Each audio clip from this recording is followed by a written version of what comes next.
Hi there, kia ora. My name is Aotearoa and I'm a research fellow with the Aspire Aotearoa Research Centre, which is based at the University of Otago, Wellington, in Aotearoa, New Zealand. Our team has just published a study on the experiences of vaping addiction among young people, and I'll talk a bit more about that study and its findings now.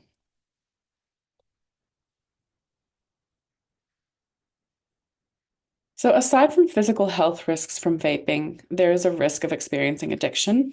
And looking at use prevalence in New Zealand in particular, daily vaping falls at 10.5% among 15 to 17-year-olds and at 26.5% among 18 to 24-year-olds, according to the most recent New Zealand Health Survey, with Indigenous youth bearing a much greater risk burden from vaping than non-Indigenous youth. In this study, we spoke with youth who were addicted to vaping about the impact this was having on several things, including experiences of judgment, self-view and identity, and mental well-being. Our 20 participants all vaped, lived in New Zealand, and were between the ages of 16 and 18 years. All reported they were moderately to heavily addicted to vaping using the e-cigarette addiction severity index, or EASY, which has been validated with young people, although not very diversely. And we did most of our interviews online using Zoom. So, in terms of results, as these young people grappled with their addiction, enjoyment they'd initially drawn from vaping tended to disappear. So, they found feelings of anxiety increased, as did resentment and disgust, and they truly hated the hold that vaping had over them. Although many desperately wanted to quit, the thought of giving up was overwhelming, and they were pessimistic about making any real changes.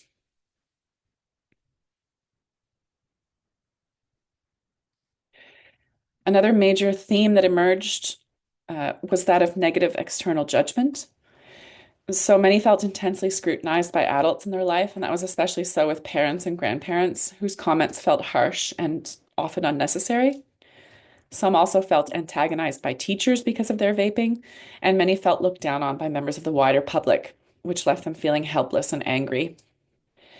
So, to avoid hostilities, they hid their vaping and did it in private spaces, or tended to do it in private spaces.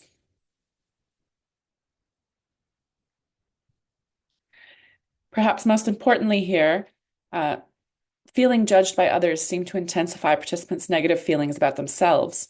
So addiction's hold left many with deep regrets and guilt, and sadly, they blamed themselves for not anticipating addiction, and they didn't seem to fully appreciate how they'd been failed by ineffective policies or aggressive marketing. In terms of recommendations, I'll focus on upstream policy measures that need strengthening. There could be several steps taken to make these products less available overall. These include limiting vape product sales to age-restricted specialist shops, while disallowing sales in places like convenience shops, dairies, or places where youth are likely to enter.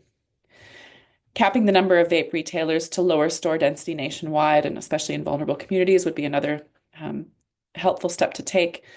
And restricting all current and future vape retailers from operating within a healthy distance, say 500 meters, of places where youth spend their time would be another idea. So places like schools, childcare centers, Indigenous cultural spaces, and possibly other spaces as well.